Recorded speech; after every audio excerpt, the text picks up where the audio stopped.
नमस्कार। आशा करता हूँ आप सब अच्छे होंगे और आपकी स्टडी भी अच्छी चल रही होगी।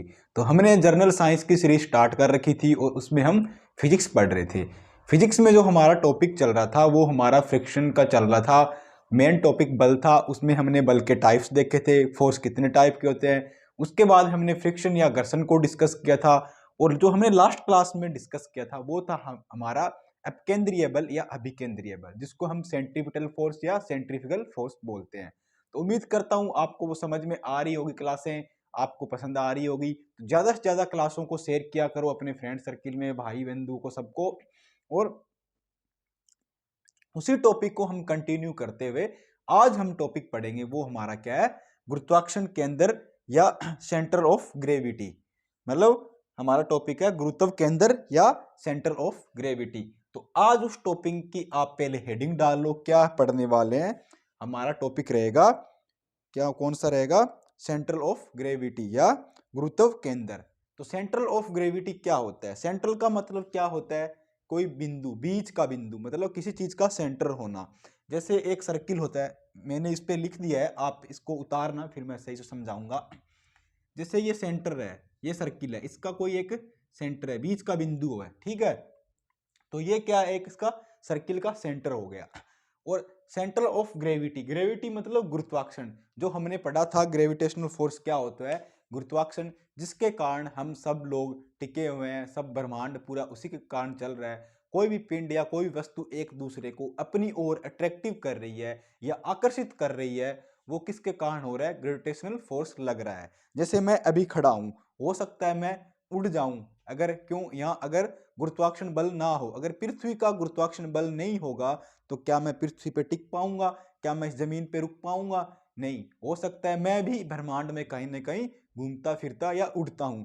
ये मार्कर भी अगर ग्रेविटेशनल फोर्स ना हो तो मेरे हाथ में ना रह पाएगा। हो सकता है ये भी ऐसे हवा में लहराता होगा।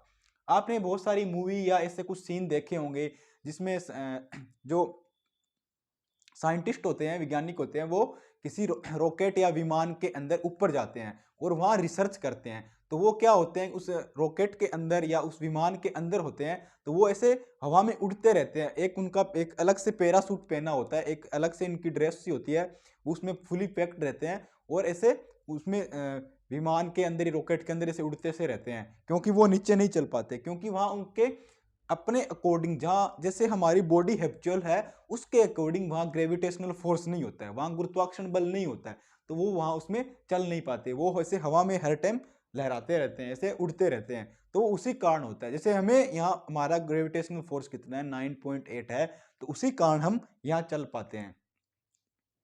इसी करके एक बार जैसे हमने चंद्रयान टू को भेजा था, वो क्यों नहीं लैंड कर पाया सक्सेसफुली? क्योंकि वहां ग्रेविटेशनल फोर्स की प्रॉब्लम हो रही थी। अचानक से जब वो लैंड कर रहा था तो ग्रेविटेशनल फोर्स से की वजह से वो अचानक से वहां गिर गया, क्योंकि वो कंट्रोल में नहीं हो पाया, आउट ऑफ कंट्रोल हो गया। तो इसी के रिगार्डिंग हम आज बात करने वाले हैं कि ग्रेविटेशनल फोर्स क्या होता है, कि गुरुत्वीय केंद्र या सेंट्रल ऑफ ग्रेविटी क्या होता है, किस वस्तु पे कहां पे लगती है सेंट्रल ऑफ ग्रेविटी। हम कैसे डिसाइड करेंगे कि इस वस्तु का ये सेंट्रल ऑफ ग्रेविटी है, कि इस वस्तु का कोई भी ऑब्जेक्ट है उसके यहाँ पे सेंटर, इस सेंटर में उसका ग्रेविटी लग रही है। जैसे सेंट्रल से मैंने आपको बता दिया, जैसे ये सर्किल है तो इसका सर्किल हमने, ये इसका बीच का बिंदु, इसको हमने सेंट्रल मान लिया।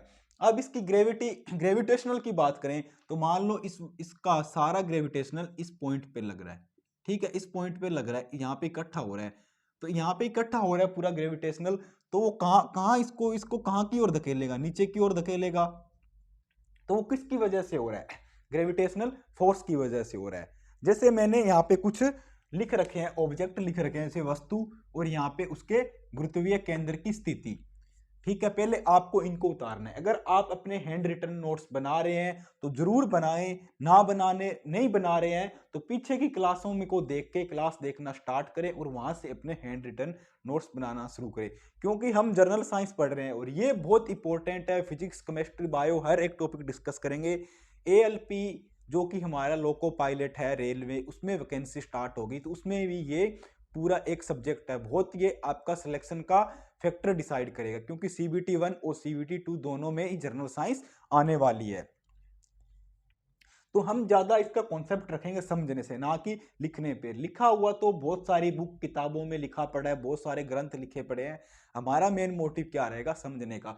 तो आप अपना ये स्क्रीनशॉट ले सकते हो और या इसको उतार सकते हो कि किसी समान छड़ यूनिफॉर्म बार है, जैसे कोई समान वस्तु है, मतलब इक्विलिब्रियम, जैसे ये मार्कर है, ये एक तरह का समान ही है, मान लो एक तरह की छड़ की तरह है, पूरा गोल है, इसकी बनावट चारों तरफ से एक जैसी है। तो इसका आपसे पूछे कि इसका ग्रेविटेशनल फोर्स कहाँ पे होगा, इसका गुरुत्वीय केंद्र कहाँ पे होगा, इसकी सेंट्रल ऑफ ग्रेविटी कहाँ होगी, तो इस छड़ के एक्स का माध्यम बिंदु होगा। इसके एक्स कहाँ होते हैं, एक्स मतलब एक्स हम किसको बोलते हैं, जहां पे वो अपने एक्स पे कोई चीज, जैसे पृथ्वी अपने एक्स पे घूम रही है, एक तरह से एक्स होते हैं उसका वो किनारा, जैसे इनका एक्स कहाँ है, इनके एक्स ये साइड के वाले है ना, ये साइड वाले होंगे इसके एक्स।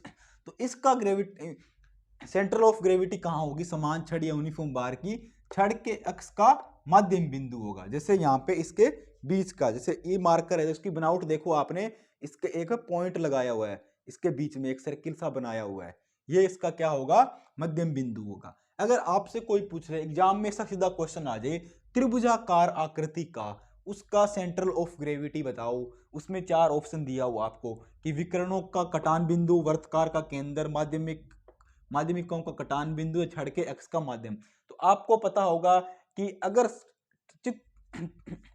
त्रिभुजाकार की बात हो रही है, ट्राइंगल और सॉलिड की बात हो रही है, तो उसका छड़ तो होता नहीं है वहां पे, विकर्ण भी ट्राइंगल में नहीं होते हैं, बहुत कम देखने को मिलते हैं। तो कहां पे होगा उसका, माध्यमिकाओं का कटान बिंदु।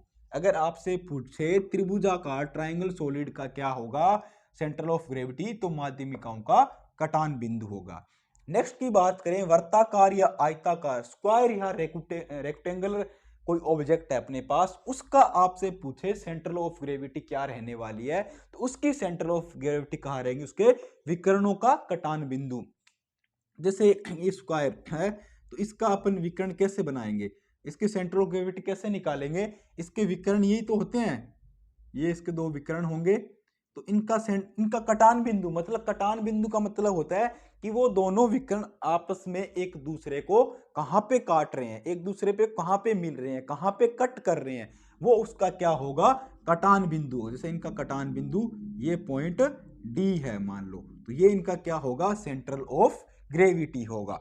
वर्ताकार पटल या सर्किल लेमिना की बात करें, कोई सर्किल पथ है उसका आपसे पूछे, जैसे ये सर्किल है, इसका सेंटर ऑफ ग्रेविटी पूछे तो क्या होगा, इसका क्या होगा, वर्त का केंद्र ही, इसका मतलब इसका क्या होगा, सेंट्रल होगा किसी वर्त का या सर्किल पथ का, वर्ताकार का, वो ही उसका क्या होगा, सेंट्रल ऑफ ग्रेविटी होगा। खोखला शंकु मतलब होलोकोन होगा, कोई होलोकोन होगा, तो उसका आपसे सेंट्रल ऑफ ग्रेविटी पूछे, उसका सेंट्रल ऑफ ग्रेविटी थोड़ा सा मतलब ट्रिकी है, आपको याद रखना पड़ेगा। शंकु के अक्ष पर आधार से 1/3 ऊंचाई की दूरी पे होगा। एक खोखला शंकु मान लो ऐसा है, ठीक है, ऐसा कुछ है, मतलब खोखला है पूरा। अब इसका आपसे पूछे कहां पे होगा, तो इसका आधार ये नीचे का होगा, इससे शंकु के अक्षीय इसके आधार से 1/3 ऊंचाई दूरी पे होगा, मतलब यहां से कोई 1/3 ऊंचाई दूरी पे इसका सेंट्रल ऑफ ग्रेविटी होने वाला है। नेक्स्ट पूछे आपसे समांतर चतुर्भुज या पैरेललोग्राम, उसका कहाँ होगा, समांतर चतुर्भुज या पैरेललोग्राम का कहाँ होगा, ये देखो समांतर चतुर्भुज बनाते हैं हम ऐसे, इसकी 4 भुजाएं होगा, और उसका कहाँ होगा, ये भी इसका मध्यम विकर्णों का कटान बिंदु, मतलब जहां इसके विकर्ण कट रहे हैं उनके बीच का सेंटर का ही बिंदु क्या होगा, सेंट्रल ऑफ ग्रेविटी होगा। फिर कोई पूछे ठोस गोला या सॉलिड स्फीयर है, उसका कटान बिंदु क्या होगा, तो गोले का सेंटर होगा, जैसे ये मान लो सर्किल है, गोला है, ठोस सॉलिड है, पूरा भरा हुआ है इसे, तो इसका आपसे सेंट्रल ऑफ ग्रेविटी पूछे, गुरुत्वाकर्षण केंद्र कहाँ होगा, तो ये इसका गोले का केंद्र होने वाला है। तो ये कुछ इंपॉर्टेंट ऑब्जेक्ट थे या कुछ वस्तु थी जिनके हमने इनके सेंट्रल ऑफ ग्रेविटी देखे थे कि इनका गुरुत्वीय केंद्र कहाँ पे स्थित होगा।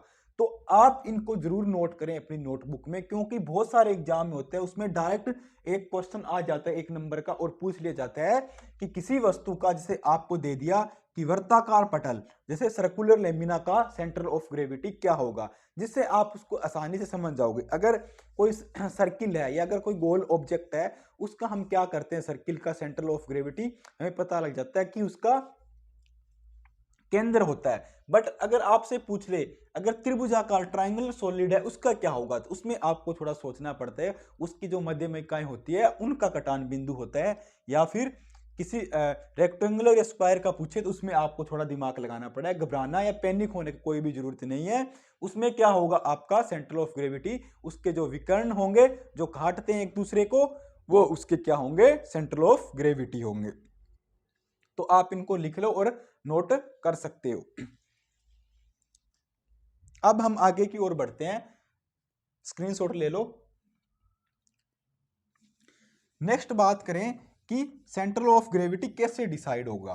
अगर किसी चीज पे सेंटर ऑफ ग्रेविटी कहां लगता है, आपने बहुत सारे अपने डेली लाइफ में बहुत सारी चीजें देखी होगी कि कोई चीज पे जैसे नीचे गिर रही है या उसका ज्यादा वजन लग रहा है, कोई चीज हल्की महसूस हो रही है, तो ये हम किस तरह से उसका डिसाइड करते हैं कि उसका सेंट्रल क्या है, उसकी ग्रेविटेशनल फोर्स कहाँ पे लग रहा है, ये सब चीजें कैसे डिसाइड होती है। सेंटर ऑफ ग्रेविटी की आप परिभाषा लिख लो। पहले लिखो, किसी सेंटर ऑफ ग्रेविटी क्या होता है, किसी वस्तु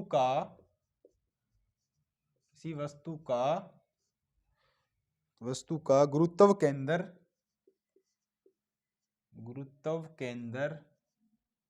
मेरी राइटिंग थोड़ा सा खराब है हिंदी में, तो आप थोड़ा समझ जाना, वर्ड पे ध्यान देना। गुरुत्व केंद्र वह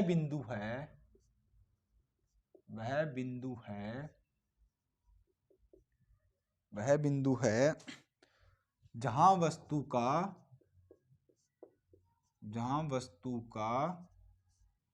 समस्त, मतलब पूरा, संपूर्ण, जहां वस्तु का समस्त भार कार्य करता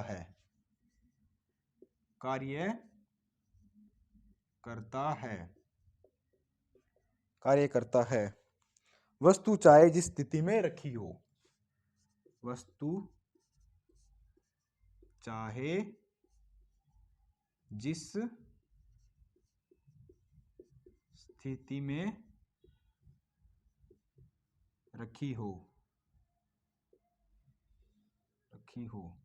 तो वो क्या कहलाता है, सेंटर ऑफ ग्रेविटी या गुरुत्वीय केंद्र कहलाता है। किसी वस्तु का गुरुत्वीय केंद्र वह बिंदु है जहां वस्तु का समस्त भार कार्य करता हो और वस्तु चाहे जिस स्थिति में रखी हो। इससे आप क्या समझते हो, कोई ऑब्जेक्ट है आपके पास, ठीक है, एनी ऑब्जेक्ट, ग्रेविटेशनल फोर्स या सेंट्रल ऑफ ग्रेविटी, वस्तु का ऑल फोर्स या सेम वर्क डन या संपूर्ण वर्क डन बोल सकते हैं, फुल वर्क डन, वस्तु के उस पॉइंट पे, एक स्पेसिफिक पॉइंट पे डिपेंड कर रहा है। और क्या कर रहा है, वस्तु किसी स्थिति में, मतलब वस्तु किसी भी एनी पोजीशन में हो, किसी भी पोजीशन के अंदर हो, तो वो क्या कराता है, उसका ग्रेविटेशनल फोर्स या गुरुत्व केंद्र कहलाता है। जैसे मान लो ये एक ऑब्जेक्ट है कोई भी, ठीक है, इसका हम कैसे डिसाइड करेंगे इसका गुरुत्वीय केंद्र बल कहाँ पे होगा। तो इसका संपूर्ण भाग मान लो मैंने यहाँ से कर रखा है बीच से अभी, तो ये इसका क्या होगा, पूरा फोर्स इसका कहाँ पे लग रहा है, इस पॉइंट पे लग रहा है, ठीक है, इसके बीच के अंदर।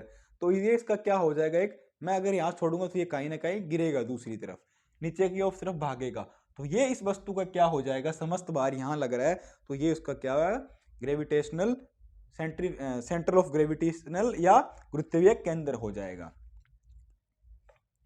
ये आपने उसके जो पहले एग्जाम्पल कुछ लिख लिए थे। अब हम जो बात करेंगे इसके जो किसी वस्तु को संतुलन कैसे बनाता है, उसको मतलब बैलेंस कंडीशन में कैसे रखे जाते हैं, जब उस पर ग्रेविटेशनल फोर्स लगता है तो बैलेंस कैसे रह पाती है, उन्हीं वस्तुओं पे हम बात करेंगे।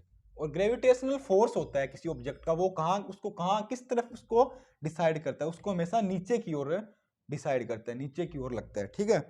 अब हम बात करते हैं कि वस्तु संतुलन कैसे रह पाती है। एक होता है स्थायी संतुलन, जिसको हम क्या बोलते हैं, स्थायी संतुलन, जिसको हम क्या बोलेंगे, बैलेंस इक्विलिब्रियम या स्टेबल इक्विलिब्रियम, स्टेबल इक्विलिब्रियम है ना, इक्विलिब्रियम पहला ये होता है स्टेबल वाला। दूसरा हमारा कौन सा होता है, दूसरा हमारा कौन सा होता है, अस्थाई, स्थाई, जिसको हम क्या बोलते हैं, अस्थाई संतुलन, अस्थाई संतुलन, जिसको हम क्या बोलते हैं, अनस्टेबल, ठीक है, इक्विलिब्रियम, ठीक है। तीसरा हमारा क्या होता है, तीसरा उदासीन संतुलन, जिसको हम क्या बोलते हैं, नेचुरल। आपको मेरे को शायद लग रहा है कुछ सॉन्ग्स की आवाज आ रही होगी बैकग्राउंड में, क्योंकि बगल में ही पड़ोस में शादी चल रही है, तो वहां से आ सकती है, उसकी तरफ आप मत जाना, समझने पे ध्यान देना। स्थायी संतुलन क्या होता है, स्टेबल इक्विलिब्रियम क्या होता है, कोई ऑब्जेक्ट है, कोई वस्तु है, उसको क्या करते हैं हम, उसकी प्रारंभिक पोजीशन को क्या कर दिया, चेंज कर दिया, ठीक है। चेंज करने के बाद क्या है, वापस वो अपनी पुण्य या पुरानी वाली स्थिति में लौट के आ जाती है। कई बार क्या होता है कि आप मान लो ये कोई स्प्रिंग है, ठीक है, कहीं लगी हुई है, मैंने इसको ऐसे किया खींच के, फिर क्या वो थोड़ी देर ऐसे ऐसे करेगी और वापस क्या हो जाएगी, अपने यहीं आ जाएगी, ठीक है।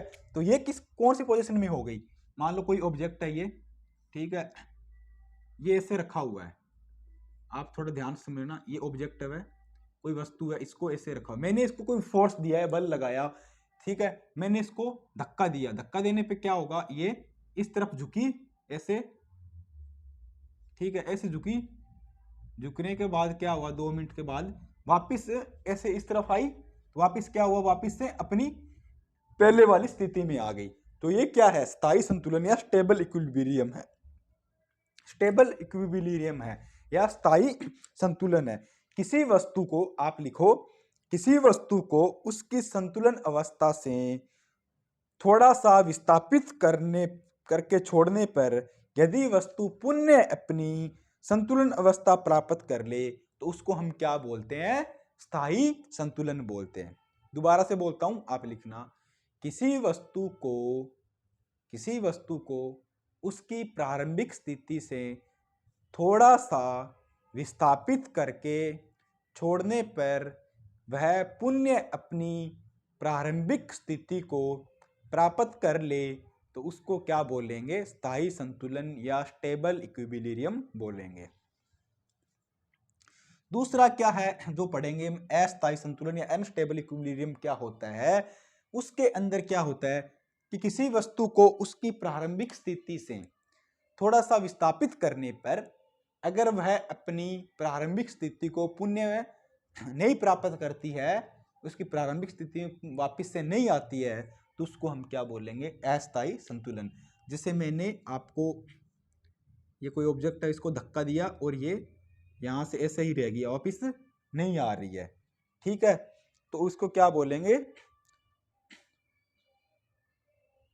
बोलेंगे, अस्थायी संतुलन या अनस्टेबल इक्विलिब्रियम। इससे आप ऐसे समझ सकते हो, संतुलन या स्टेबल इक्विलिब्रियम वो स्टूडेंट है क्लास का, कोई टीचर आया और टीचर ने क्या किया, उसको खड़ा किया, उससे पूछा, उसके याद नहीं था और उसको क्लास से बाहर कर दिया, तो अब टीचर, वो स्टूडेंट क्या करेगा कि उसको क्लास के अंदर वापस आना है, तो वो सर को बोलेगा कि सर मुझे 2 मिनट का टाइम दो, मैं आपको याद करके बताता हूँ, और सुना देगा, वापस से क्लास के अंदर आ जाएगा। तो ये क्या होगा, उसने अपनी वापस वाली पुण्य वाली प्रारंभिक स्थिति को ऑब्जेक्ट कर लिया है, उसको प्राप्त कर लिया, गेन कर लिया है, तो ये क्या हो गया, एक तरह का इंटेलिजेंट स्टूडेंट हो गया। अस्थायी संतुलन क्या होता है, अस्थायी संतुलन अनस्टेबल इक्विलिब्रियम क्या होता है, ये वो स्टूडेंट होगा, टीचर ने पूछा, शरारत कर रहा होगा, क्लास से बाहर निकाला, ये क्लास के अंदर वापस आने नहीं चाहता, ये सोचता है हाँ मजे बन गए, अब से क्लास से बाहर निकाल दिया तो क्लास से बाहर ही रहेंगे, तो ये क्या होगा, अस्थायी अनस्टेबल इक्विलिब्रियम। बट ये थोड़ी सी एक बार कोशिश करता है कि सर ऐसे, मतलब वो बोलते हैं झूठे मन से कि सर आने दो अंदर, बट ये आना नहीं चाहता है वैसे। तीसरा क्या, उदासीन या नेचुरल इक्विलिब्रियम क्या होता है, इसके अंदर अगर आप किसी ऑब्जेक्ट को उस पर थोड़ा सा विस्थापित करके उसको विस्थापित कर दोगे तो वो क्या होगी, एक नई पोजीशन ले लेगा, एक नया नया रूप धारण कर लेगा। वो क्या है, अपनी प्रारंभिक स्थिति में नहीं आ पाएगा, तो वो क्या हो जाएगा, एक उदासीन या नेचुरल इक्विलिब्रियम हो जाएगा, उदासीन संतुलन हो जाएगा। जैसे मान लो ये ऑब्जेक्ट है, इसको कोई विस्थापित किया और उसने एक नई पोजीशन धारण कर ली, एक नया रूप ले लिया विस्थापित करने के बाद, ये आना ही नहीं चाहता अपनी पुरानी वाली स्थिति में, तो उसको हम क्या बोलेंगे, उदासीन संतुलन या नेचुरल इक्विलिब्रियम।